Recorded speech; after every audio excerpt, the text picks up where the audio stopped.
the remaining staff of Charlie Hebdo, which incidentally, apparently the name Charlie Hebdo, the Charlie comes after Charlie Brown. The magazine was founded in 1970. Charlie Brown, obviously a character in Peanuts. Hebdo being a French slang word for weekly. The magazine has been dealing with financial problems of late. Its usual print run is about 60,000. The remaining staff have vowed that next Wednesday they will print 1 million copies. Columnist Patrick Pelot told the AFP, "It's very hard. We're all suffering with grief, with fear, but we will do it anyway because stupidity will not win." And there has been support pledged to make it possible for them to publish. Again,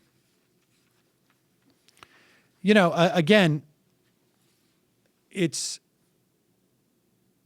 unclear whether or not it was simply about the fact that, from these attackers' perspective, that Hebdo had, or Charlie Hebdo had, depicted Muhammad in this way, as opposed to the idea that it became an outlet for their anger. If it does turn out to be these two suspects that French authorities have indicated they are searching for, these guys have a history of this activity. One of them spent 18 months in prison for helping to essentially secret men out of France to fight in Iraq against American forces there. And Juan Cole has a very interesting piece up at his blog, Informed Comment, where he writes, "The horrific murder of the editor, cartoonist, and other staff of the irreverent satirical weekly Charlie Hebdo, along with 2 policemen, who, incidentally, we should say one of those policemen, it turns out, was Muslim." He writes, "was, in my view, a strategic strike, aiming at polarizing the French and the European public."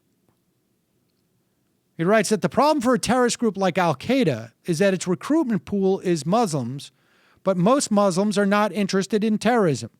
Most Muslims are not even interested in politics, much less political Islam. France is a country of 66 million, of which about 5 million is of Muslim heritage, but in polling only a third, less than 2 million, say they're interested in religion at all. French Muslims may be the most secular Muslim heritage population in the world. Al-Qaeda wants to mentally colonize French Muslims, but faces a wall of disinterest. But if it can get non-Muslim French to be beastly to ethnic Muslims on the grounds that they are Muslims, it can start creating a common political identity around grievance against discrimination. And this is what Juan Cole speculates was the strategic point of this. Now, it's unclear, and I think once these two, if they are apprehended, we'll have a better sense of this.